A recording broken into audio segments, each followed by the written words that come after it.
됐죠. 그런데 주말 사이 도로 곳곳에서 음주운전으로 인한 사고가 잇따랐다고 합니다. 음주 차량이요, 신호등을 들이받는가 하면 음주 운전자가 운전하는 화물차가요, 빌라 옥상에 추락하는 아찔한 사고도 있었다고 합니다. 네, 구체적으로 어떤 사고들이 있었는지 좀 자세히 전해주시죠. 네, 먼저 어제 새벽 3시 15분쯤 벌어진 사고인데요. 전북 정읍시에서 승용차를 몰던 20대 운전자 A씨가 신호등을 들이받는 바로 그 장면인데요. 신호등이 쓰러집니다. 좀 끔찍한 사고를 냈는데 A씨 혈중 알코올 농도가요, 면허 취소 수준으로 그야말로 만취 상태였다고 합니다. A씨가 들이받은 신호등이 신호 대기 중이던 택시까지 덮치면서 2차 사고가 일어났는데요.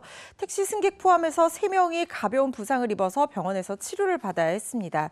경찰이 블랙박스 등을 통해서 자세한 사고 경위를 조사 중입니다. 아니 그나마 큰 부상자가 없어서 다행인데 네. 근데 부산에서도 또 음주운전 사고가 있었어요? 네, 이 사고도 아찔합니다. 이게 토요일이었죠. 지난 14일 오전 10시 반쯤 부산 사하구에서 일어난 사고인데요.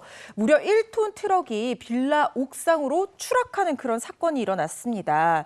트럭이요, 인근 한 아파트 주차장에서 차량 5대를 들이받은 뒤에 안전 펜스를 뚫고 그대로 옆에 있던 약간 저지대였던 것 같아요. 그 빌라 옥상이 연결이 되니까 그 위로 옥상까지 추락을 한 건데요. 안전사고를 우려해서 빌라에 있던 주민들이 긴급히 대피하는 소동이 벌어지기도 했습니다.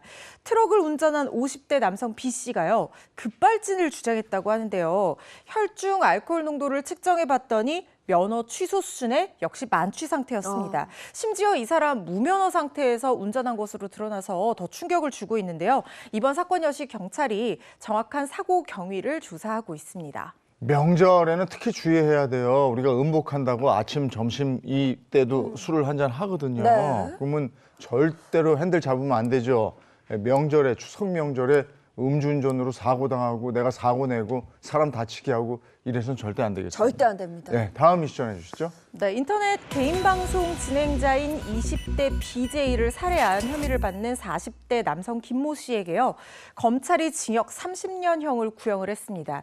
두 사람은 인터넷 개인 방송을 통해서 서로 알게 된 사이인데 가해자가 피해자에게 1,200만 원 정도를 후원해온 것으로 드러나서 더 충격을 주고 있습니다. 네, 자신이 후원해온 BJ를 살해했습니다. 정말 끔찍한 사건인데요. 이게 어떻게 된 일일까요? 네, 가해자 김 씨 지난 3월 서울 은평구의 한 오피스텔에서 인터넷 개인 방송 진행자인 피해자와 성관계를 하다가 피해자를 목을 졸라서 살해하고 현금 등을 훔친 혐의로 재판에 넘겨졌습니다.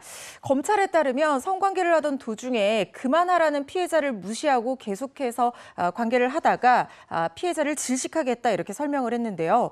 범행 후에도 김 씨는 피해자의 사체 위에 물을 뿌리는 등 이 증거 인멸로 보이는 끔찍한 행위를 하거나 강도를 당한 것으로 위장하기 위해서 피해자의 물건을 서울 각지에 버리는 그런 행위까지 했다고 합니다. 증거까지 인멸하려 했다 이런 혐의를 받고 있는데 뭐라고 그럽니까? 주장은 뭐예요? 이 사람 혐의를 부인하고 있습니다. 이번 일이 사고였을 뿐이고 이 살인할 고의도 증거를 인멸할 생각도 없었다, 이렇게 얘기를 하고 있는데요. 특히 이 사람이 과거에도 한 번 살인한 전력이 있는 살인 전과자였다고 합니다. 그래서 자신의 전과가 있기 때문에 이번 일이 발각되면 여생을 감옥에 보낼 수 있다는 두려움에 일단 도망갔다라고 주장을 하면서, 그러면서도 사체에 물을 뿌린 것은 담뱃재가 묻어서 그것을 씻겨주려고 한 것이다, 이렇게 주장을 했습니다. 하지만 검찰은 김 씨에 대한 결심 공판에서 과실로 피해자를 사망하게 한 것이라면서 억울함을 호소하기만 할 뿐 범행을 일체 부인하면서 반성하지 않는 점 등을 고려해달라라고 하면서 징역 30년형과 전자장치 부착 명령 15년을 선고해달라고 요청을 했습니다. 또 도피를 도운 사람도 있었는데요. 김 씨의 도피를 도운 전 아내에 대해서도 징역 1년을 구형을 했습니다.